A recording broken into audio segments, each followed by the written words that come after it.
आया है। तेजस्वी यादव ने एमएलसी दिनेश सिंह और उनकी पत्नी वैशाली से सांसद वीणा देवी के नाम पर दो वोटर आईडी होने, 2 जगह से मतदाता होने का खुलासा किया है।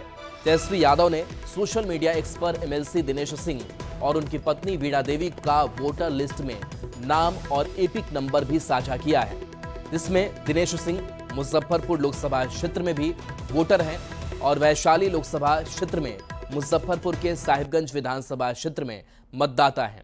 ऐसा ही खुलासा सांसद वीणा देवी को लेकर भी किया गया है। वीणा देवी ने भी विधानसभा क्षेत्र साहिबगंज और मुजफ्फरपुर लोकसभा क्षेत्र से वोटर हैं, ये तेजस्वी यादव का कहना है। उनके दोनों आईडी में उम्र में भी अंतर उन्होंने बताया है। इन गड़बड़ियों को लेकर तेजस्वी ने एक बार फिर से निर्वाचन आयोग से पूछा है कि क्या ये एनडीए को जिताने के लिए ईसी द्वारा की गई चुनावी धांधली नहीं है? क्या निर्वाचन आयोग दिनेश सिंह और वीणा देवी को भी नोटिस जारी करेगा? तो आपको हम स्क्रीन पर कुछ तस्वीरें दिखा रहे हैं, एपिक नंबर दिखा रहे हैं, वो वोटर लिस्ट जो है वो भी दिखा रहे हैं और तेजस्वी यादव के सवाल भी दिखा रहे हैं। जो सवाल उन्होंने एसआईआर की प्रक्रिया पर उठाए हैं, जो उन्होंने दिनेश सिंह पर उठाए हैं, जो उन्होंने वीणा देवी पर उठाए हैं कि कैसे इन दोनों के नाम 2 जगहों पर दर्ज हैं, एपिक नंबर 2 इनके पास है।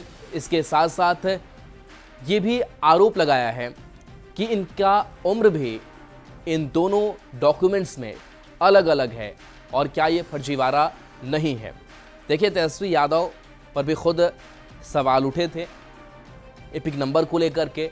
निर्वाचन आयोग की तरफ से उनसे जवाब भी पूछा गया, नोटिस जारी किया गया और फिर से लगातार ये कुछ लोगों को निकाल रहे हैं खोज करके जिनके 2 एपिक नंबर है। इससे पहले विजय सिन्हा पर भी सवाल उठाया था। तो वैशाली से सांसद वीणा देवी हैं, जिनको लेकर के उन्होंने बताया कि 2 जगहों पर मतदाता सूची में इनका नाम दर्ज है। इसके साथ साथ वीणा देवी के पति दिनेश सिंह जो एमएलसी हैं, उनके भी 2 एपिक नंबर है। तो बिहार में जारी एसआईआर पर विपक्ष लगातार सवाल उठा रहा है और वोटर लिस्ट में बड़े पैमाने पर धांधली के आरोप लगा रहा है। तेजस्वी यादव ने एक बार फिर से 2 और राजनेताओं को लेकर खुलासा किया है, जिस पर अब बिहार की सियासत गर्मा गई है। एनडीए के नेता तेजस्वी पर झूठे और भ्रामक दस्तावेजों का हवाला देकर लोगों में भ्रम फैलाने का आरोप लगा रहे हैं। उठाने और भ्रम फैलाने के पीछे तेजस्वी जी का जो उद्देश्य है, जनता उसे अच्छी तरह जानती है। आम व खास के लिए अवसर दिया गया है और ऐसा तबका उसे सुधारने की दिशा में प्रयासरत भी है। झूठे और भ्रामक दस्तावेज का सहारा लेकर राज्य की जनता को बरगलाया नहीं जा सकता। अब जरा समझिए ना, उनका 2 एपिक नंबर मिला है और उनकी पत्नी का भी 2 एपिक नंबर मिला है। तो ये दिनेश सिंह जी की बात ही क्यों की जाए? भारतीय जनता पार्टी भी इससे अछूती नहीं है। भीखू भाई दलसानिया जी लोकसभा में वोट डालते हैं गुजरात में और विधानसभा में वोट डालते हैं बिहार में। तो इन लोगों का तो चरित्र ही यही है। भाई राहुल गांधी और तेजस्वी यादव 17 अगस्त से वोटर अधिकार यात्रा पर निकलने वाले हैं, जिसको लेकर राजनीति गर्म है।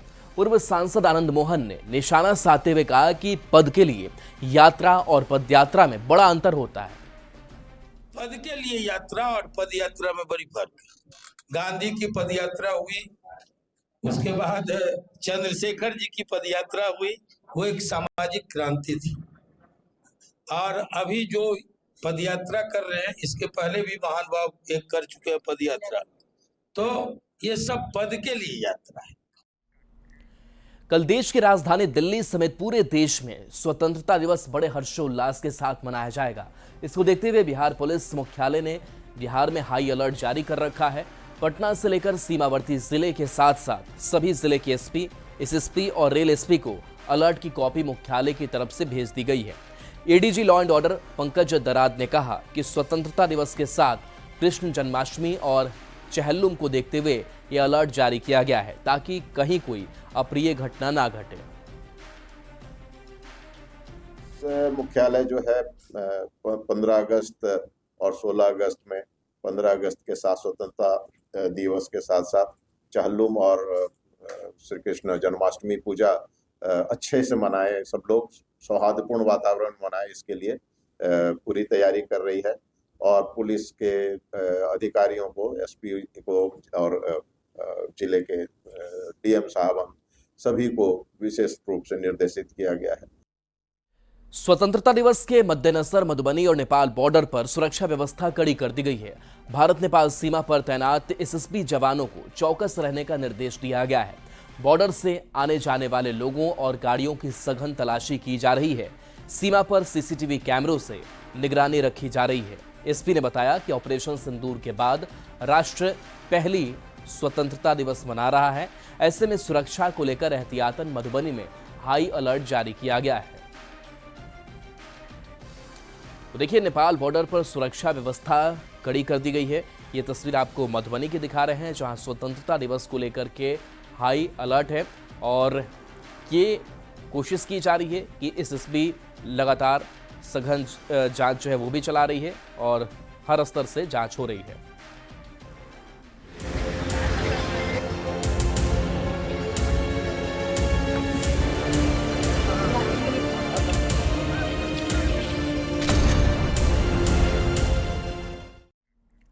कैमूर का मोहनिया अनुमंडलीय अस्पताल इन दिनों झील में तब्दील हो गया है।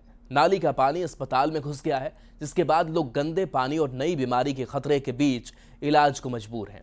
अस्पताल की हालत ये है कि ट्रॉमा सेंटर तक में पानी घुस चुका है, जिससे न सिर्फ मरीज बल्कि अस्पताल के डॉक्टर और स्टाफ भी परेशान हैं।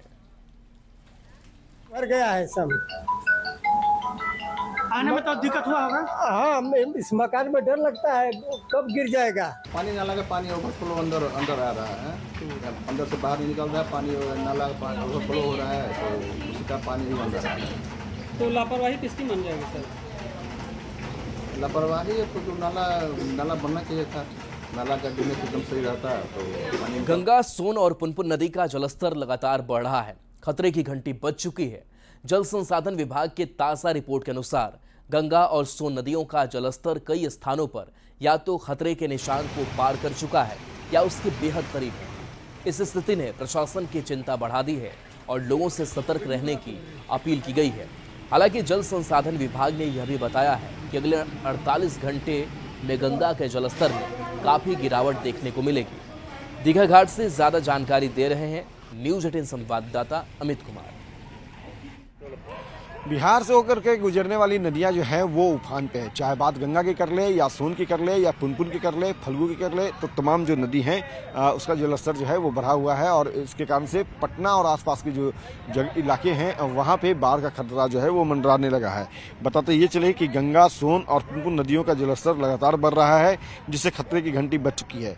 जल संसाधन विभाग की तरफ से जो ताज़ा रिपोर्ट जारी किया गया है उसके अनुसार गंगा और सोन नदियों का जलस्तर कई स्थानों पर या तो खतरे के निशान पार कर चुका है या उसके बेहद करीब है। ऐसी स्थिति में प्रशासन की चिंता जो है वो बढ़ी हुई है और लोगों से सतर्क रहने की अपील जो है वो लगातार जिला प्रशासन कर रहा है। पटना के अगर हम आसपास के घाटों की बात कर ले तो कुर्जी से लेकर के पटना सिटी तक प्रोटेक्शन वॉल तक पानी जो है वो टच करने लगा है, जिस वजह से शहरी क्षेत्र के लोग जो है वो बाढ़ को लेकर के चिंतित है। यहाँ पे जलस्तर जो है 50.42 मीटर जो है वो पहुंच चुका है और ये खतरे के निशान से 3 सेंटीमीटर महज जो है वो नीचे है। तो कह सकते हैं कि यहाँ पे देखिए जो गंगा का लेवल मापने को लेकर के जो मीटर भी बनाया गया है वो बता रहा है कि खतरे के निशान से महज 3 सेंटीमीटर जो है वो गंगा भी नीचे हुई है।